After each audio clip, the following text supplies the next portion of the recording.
Okay, we'll begin then. Well, like I mentioned, welcome everyone. My name is Rogelio Espinosa. I am the manager of the National Rainbow College Fund at the San Diego Foundation. We are also joined by two other colleagues, Melanie Mashburn and Lily Alcantara. They are both part of our Common Scholarship application, my colleagues in our scholarship department. They will be here to answer any of your questions. So if you do have any questions, please feel free to type them in and they will respond to them as soon as possible. Additionally, if we do not know an answer to a question, please still type the question and we will get back to you as soon as possible. We will email you directly in case there's a question that we are unable to answer. All right, let's begin. Well, so as you have heard, we are the San Diego Foundation. This year, we are excited to launch our inaugural National Rainbow College Fund Scholarship. The purpose of today's webinar is to give you a quick overview of what the scholarship is, what the application may look like, and also be here to answer any questions that you may have. Our hope is that this becomes Train the Trainer, that you're able to help guide and assist any students who are interested in applying. So what we will do, we will go to the website, how to find the scholarship application, but also how to fill it out. So I'm going to pretend I'm a student, and then we'll go section by section of the scholarship. So what is the vision? The vision of the National Rainbow College Fund, which I will call NRCF for short. So if you hear me throughout the presentation and I say NRCF, I'm referring to this program. So our vision is that every LGBTQ person in the US has the means to realize their educational dreams, regardless of their public nature, of their sexual identity. So if you may have noticed in the one-pagers that I sent out to all of you, a student is able to apply whether or not they are publicly out. We want to respect everyone in their journey and their process, and we want to make sure that we're inclusive of that and that they still receive the financial aid that they need in order for them to pursue their higher education ambitions. So, the scholarship, our hope is breaking barriers and building futures. So, as we know, LGBTQ plus students face unique challenges. I am of that community, so I can speak to, the social acceptance that sometimes it's hard. Sometimes the mental health issues that occur, or even family rejection, right? And we understand that these are some of the barriers that these individuals in this community face. So we want to make sure that this scholarship is the first scholarship that supports these students exclusively, and that it provides some form of aid and assistance so that once again, they're able to build their futures and pursue their higher education dreams.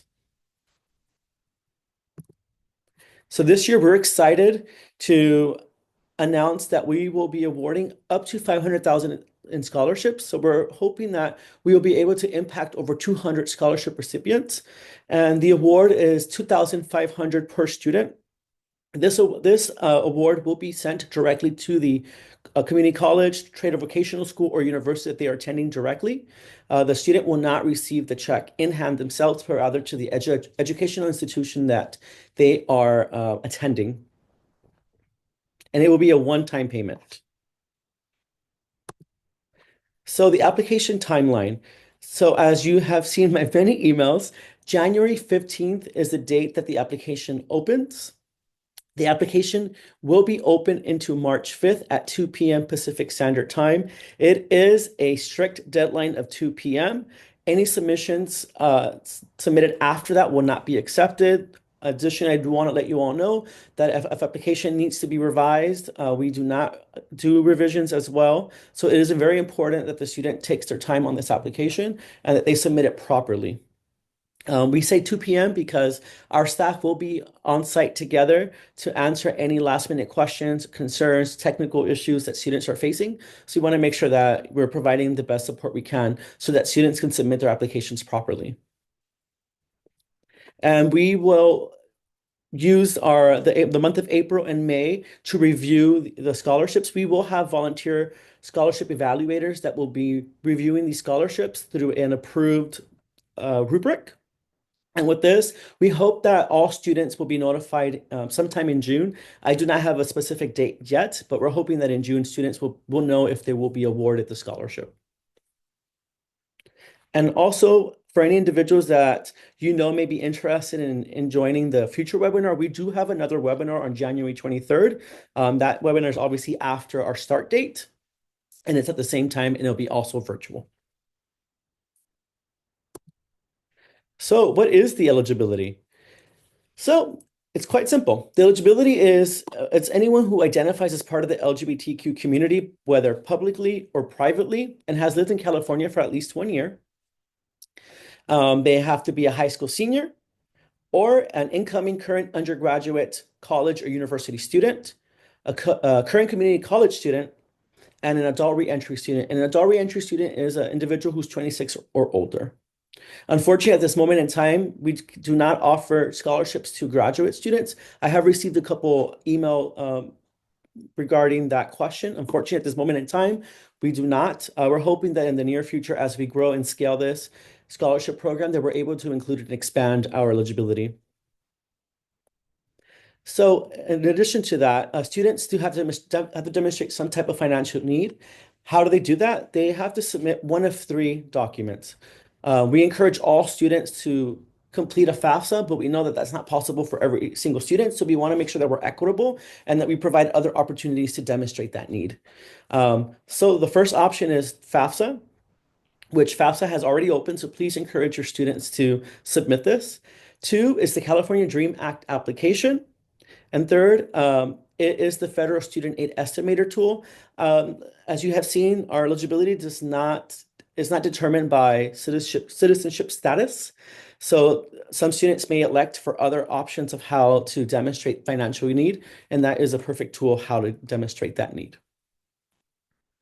And a student must be enrolled in at least 6 units.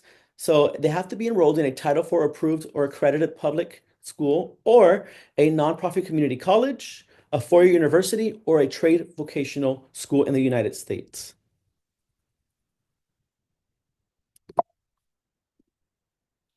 Privacy matters. As we have mentioned, right, these individuals are in various parts of their journey, and we want to make sure that we respect their privacy. So on our website, you can find this Privacy Matters screenshot that I have, and it kind of just goes a little bit more into detail about what it means for us and how we safeguard that their confidential information. One thing that I want to know on our website, which we will go on the National Rainbow College website later, I do want to mention that there is a quick exit. We want to make sure that if students don't feel comfortable or they're in a public space, or let's just say that they're not publicly out to their family and they're exploring our website, they're able to quickly exit and it will divert them to a Google page. So this hoping that they don't accidentally out themselves or they are in a situation where they're not comfortable, they're able to quickly exit and they'll be rerouted. Our online application. So quick things to know before you apply. The application does autosave, so students can save as they go. I know that at times students are in a hurry or they don't have time or they need assistance. They're able to create an account, log in, start the application, save it, and they're able to come back to it later. The only document that is required to be submitted is one of those financial need documents. So the FAFSA, the CADA, or the FAFSA estimator tool. I do want to note that these documents will not be visible to any of our volunteers. All they will see is the SIA. That's the only thing that our evaluators will be able to look at. Once again, we understand that not all our students in California may be DACA or they may be undocumented, and we want to make sure that this is also available for them. So we are not asking for any student to disclose their citizenship status. As I've mentioned prior, is that all information is confidential and that privacy really is our highest priority. And all applications that are submitted cannot be modified or changed. Submission and uploads. All uploads and submissions are confidential. Documents are not visible nor shared with evaluators. Only the NRC staff will be able to view documents to confirm submission.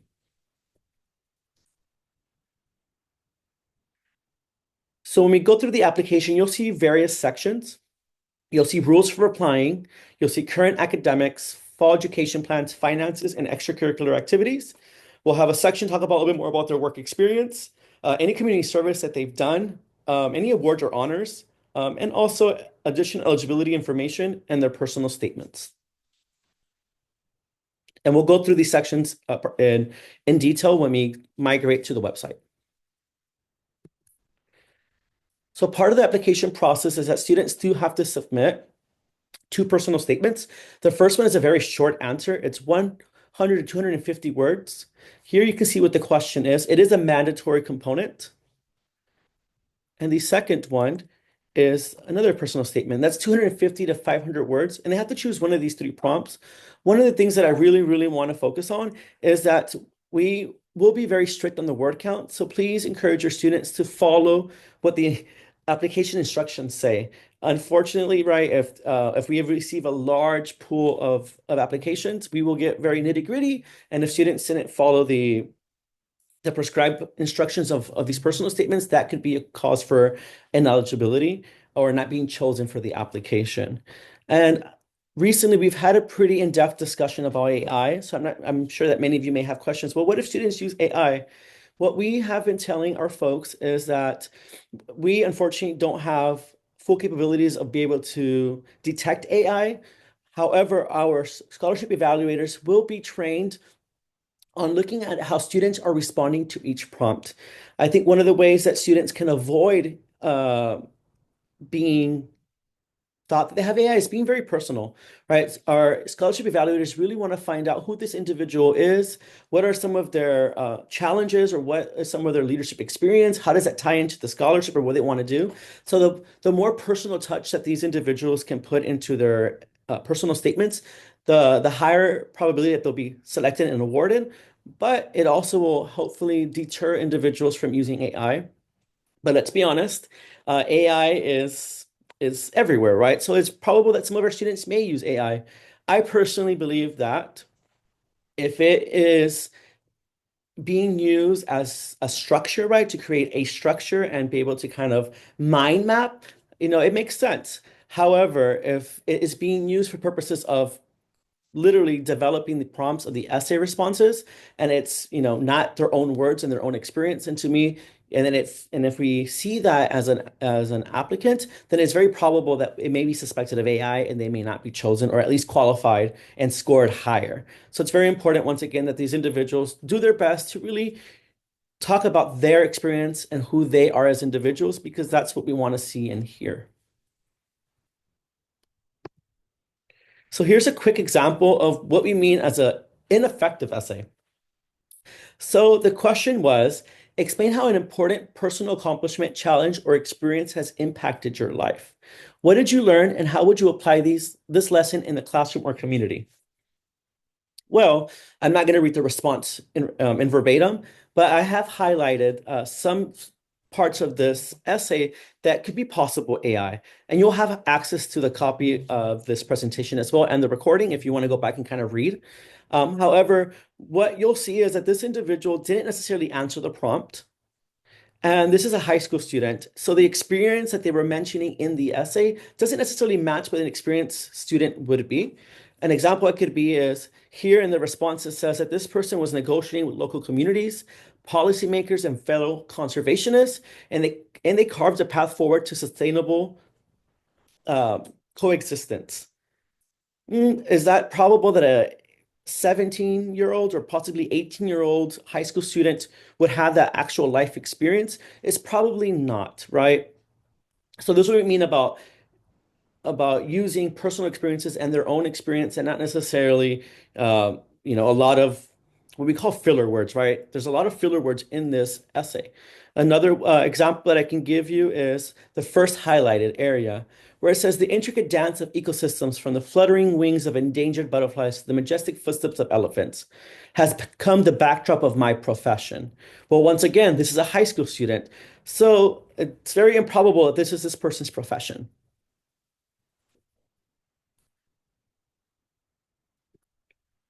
Here's an example of an effective essay. Once again, I won't read the response entirely, but the prompt was, every person has a creative side and it can be expressed in many ways: problem solving, original and innovative thinking, and artistically, to name a few. Describe how you express your creative side. In this response, This student did a great job because they made it personal. There was some introspectiveness and self-reflective. They were able to say how they are expressive and how they do problem solving in their own way, in a creative way, right? They use a personal example. It's engaging, and they answered the prompt directly. So here on the presentation, you'll see the online application and website. I'm gonna go ahead and quickly switch to a different screen. So here, as we mentioned, right, the National Rainbow College Fund is powered by the San Diego Foundation. And good news is that we are celebrating our 50-year anniversary. So we've been here in San Diego for over 50, well, for 50 years doing direct impact. And as part of this 50-year campaign, we have launched the National Rainbow College Fund statewide this year. So one way that students are able to access this scholarship is if they go to our main website, you'll click on the menu, you'll make your way down to students. I had mentioned, my two other colleagues are also part of our scholarships department. They oversee our common scholarship application. So for those who are on this call that are in San Diego, students have an opportunity to also submit a common scholarship application, which will connect them to over 160 scholarships in San Diego. So it's the same portal that we use for the NRCF application. So they would go here, click on Common Scholarship Application, and follow that prompt. We also have the same timeline, and we serve almost the same students. However, for them, each scholarship is donor driven, meaning that donors have their own specific eligibility criteria for each individual scholarship. So this application, depending on how each student fills it out, they will be matched to the scholarships that they qualify for or are eligible for. So moving on, here you'll find the National Rainbow College Fund. You'll click on that and you'll be directly routed to our National Rainbow College Fund website. As I mentioned earlier in the call, we do have a quick exit. Voila. So students will be routed to Google. So for individuals who are going to apply, they would click here. When the scholarship application opens on January 15th, there will be a couple sections here that will show apply, right? So you'll see buttons where students will be able to apply. Here you'll be able to view, you can view a blank application. So if you have questions of what the questions are, what it looks like, it is there. We just made one or two changes in the last day. So what you'll see, we will be updating this section here with the new one in the next day or two. But there you can see the application before it opens on January 15th in case you or your students want to get a head start. So I'll just quickly scroll so that you see it. So here it tells you our privacy, the purpose of that. As of now, we're statewide with the goal of wanting to go national. Here you can see what the scholarship could be used for, the eligibility. And here you can see the timeline that I spoke of. So they're also able to view that. And any frequently asked questions. So I would always direct students here. A lot of the students have the same questions, and usually the questions are answered. So if any moment in time students have questions that you cannot answer, they can always obviously email us at nrcf@sdfoundation.org, or they can hop onto our website and hopefully the question has already been answered for them. Okay, what we'll do, we will go ahead and go on to what it looks like to be an applicant. So when students log in and they create a login, this is the first thing that they'll see. So this is their dashboard. Since it's only one application that they will be submitting, it's going to be pretty blank. But whenever a student does submit their application will be visible here in the no action. Like I mentioned, this application is pretty simple and straightforward. There isn't any additional information that students have to provide, such as letter of recommendation or transcripts, at least not in this moment in time. So this is where they'll see their completed application once they fill out. But in order for them to apply, they'll go to apply here. And like I mentioned earlier, our Common Scholarship application uses the same interface as the NRCF. So for the ones that are in San Diego County, they will also be able to apply to our Common Scholarship application. So here our students will go to apply.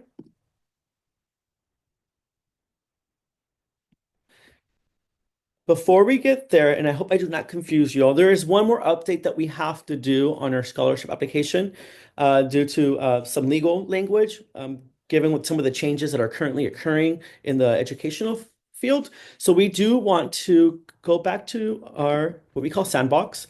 So here, this is what they'll see. This is the information that will be updated onto the other page that I was on.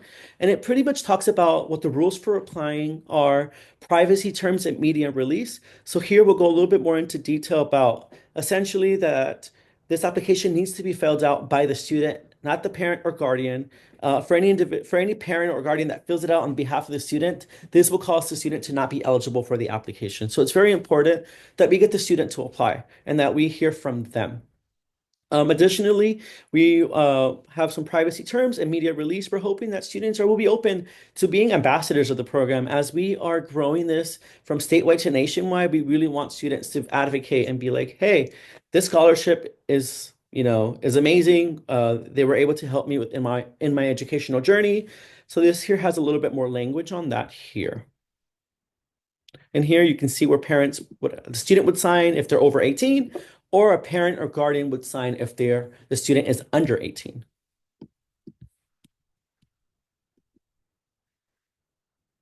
Okay, so let's do this. All right, so I'm going to pretend I'm a high school senior. So I'm a high school senior. So current school status. Oh no, what's happening? Here it is. I went to Claremont High School, which is in San Diego.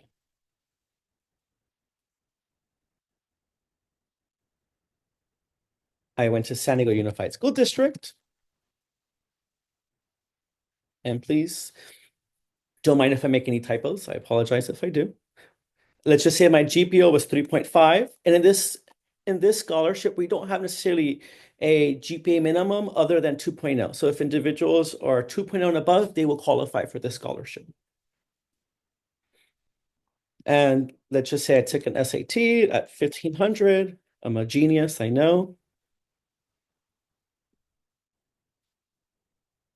I didn't do the, let's see, this is about 20. I didn't do the ACT. I did an AP class. Let's just say I did English. I got a 4. I did Spanish, and I got a 3. All righty.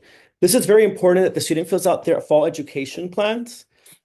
So as we mentioned, that each student has to be enrolled in a community college, university, or some form of higher education. This is in full time. I will be pursuing a bachelor's degree because I'm going to a 4-year university. Here, anticipation graduation date. It is very important that students do not put their high school graduation date. What we're trying to look for is their graduation date of their 4-year college graduation. So if I'm starting in 2025, then my graduation, let's just say, will be 6/30 of 2029 or 6/20, 2029. There you go. So I'm graduating in 4 years. I will be majoring in STEM. Let's just say I'm going to be a biologist.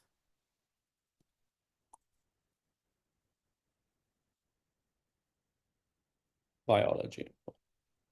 Sorry, backwards. There you go. And I will be attending, let's see, San Diego State University.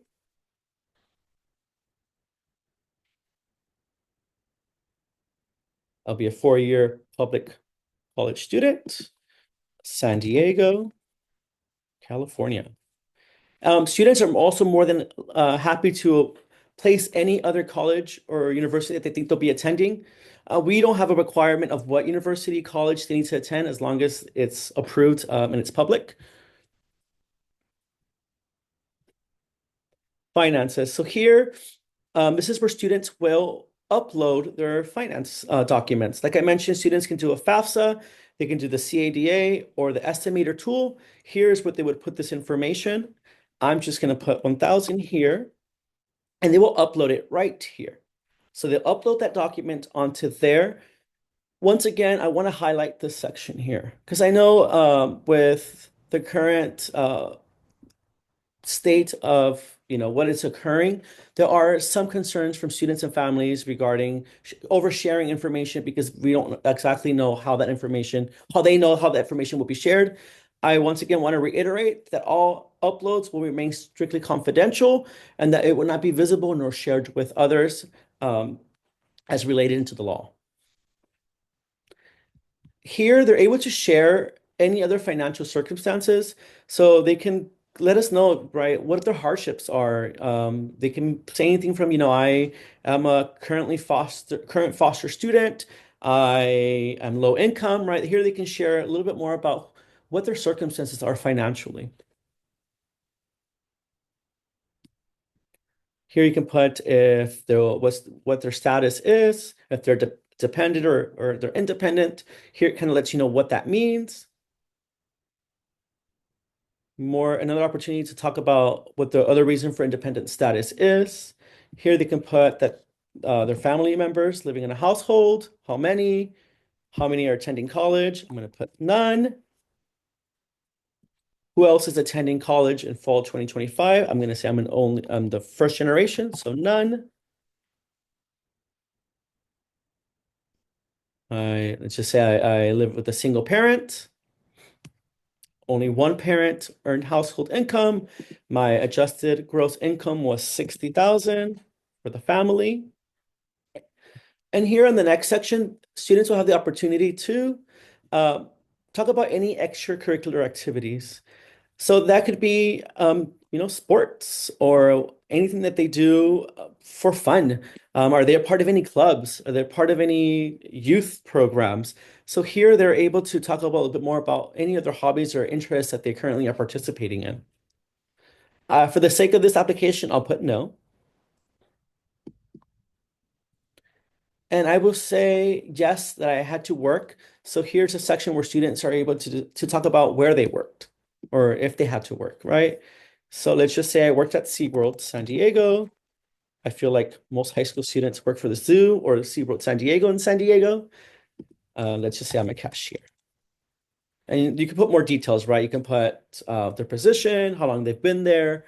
Let's just say I've been doing that since December. It's my first job, 2024 to current.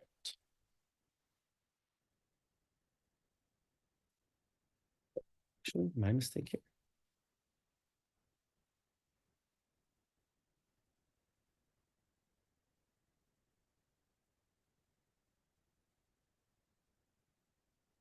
So if they are working, let's just say they work 20 hours a week. If they don't have an expected end date, they can leave that blank. And this is just more opportunities if they've had several jobs. So some of our college students may have had several jobs, or our adult reentry may have several jobs as well. And community service. So here they're also able to explain to us what community service they've done. And then once again, I'm sure all of you know, but community service is volunteer work, nothing that they were paid for. It's, where they went and donated and volunteered their time to either a club, to an organization. Like I mentioned, it's something that they did for the betterment of society. I'm going to say no just for the sake of this application. And as we know, students overall, and especially students in the LGBTQ community, there are a lot of barriers and circumstances that do not allow students to, one, either work or have time to do extracurricular activities or do community service. And that's okay. We're not going to ding individuals because of that. What they'll have here is an opportunity to explain, right, if they had limited ability or availability to do any of those activities. And if so, here's the place where they will let us know, saying, let's just say that like I mentioned, single parent household, low income. I had to help and take care of my brother and my grandmother. So I helped around the house, and it really did not allow me time to to do that, and I had to work, so I wasn't able to do community service or participate in any clubs. So this is the place and time where they can let our volunteer scholarship evaluators know a little bit more about their life circumstances.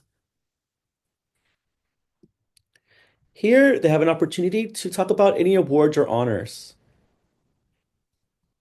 And they'll just fill it out down here, same as the other sections. And personal statements. So here is probably the most important section, right? Is the where they would place their answer to their personal statements.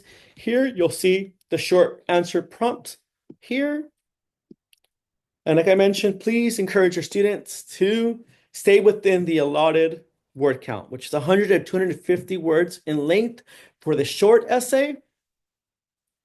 And for the longer essay, it is 250 to 500 words in length.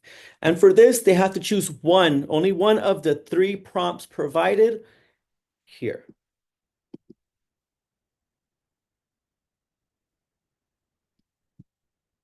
Moving on to the next section.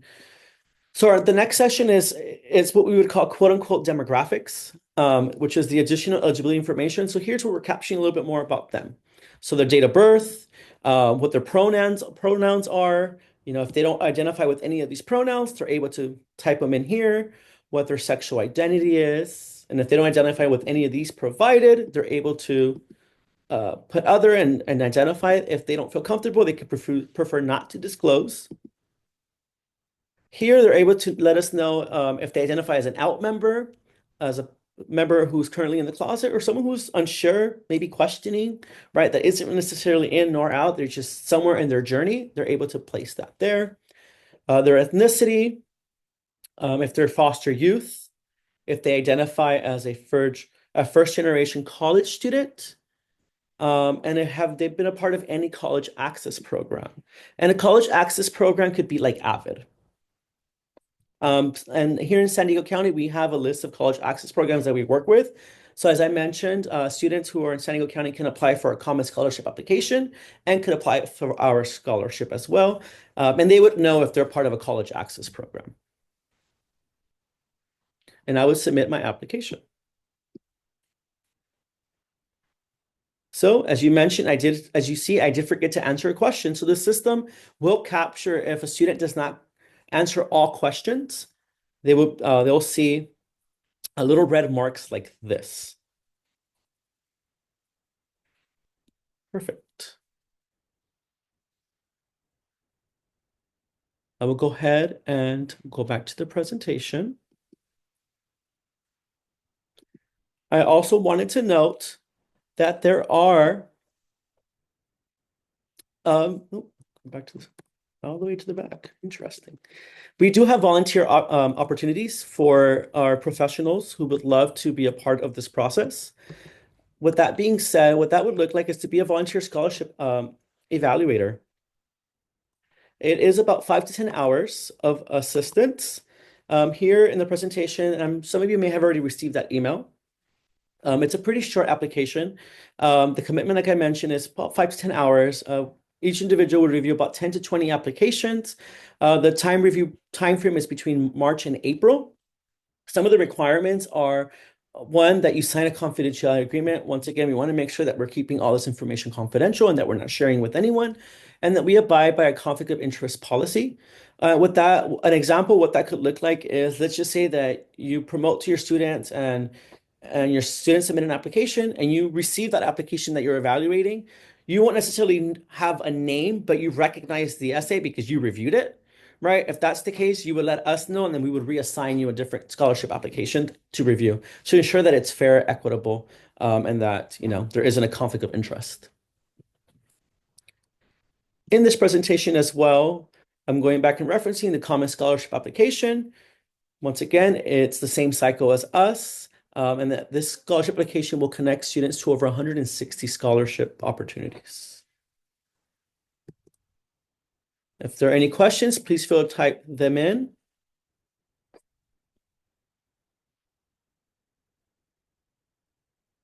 Here you'll find my contact information. And I wanted to leave you all with something very nice. That the National Urban College Fund, we're here, purpose of empowering LGBTQ students to pursue their ambitions for higher education. And I personally want to thank all of you who are on this call. All of you are helping these students immensely.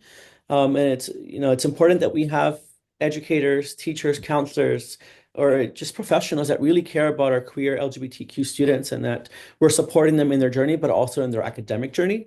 And I am greatly, immensely thankful that all of you joined us today. If you have questions, please type them in. If you have any questions later, you can always email me here at NRCF at Rainbow College Fund or at stfoundation.org, and we will go ahead and answer those questions as soon as possible.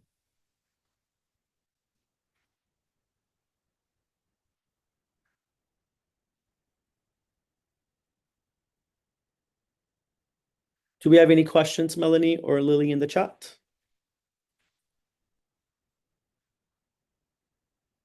Okay, if we do not have any questions, I will end this presentation. I thank all of you once again. You will receive a recording of this webinar in your email.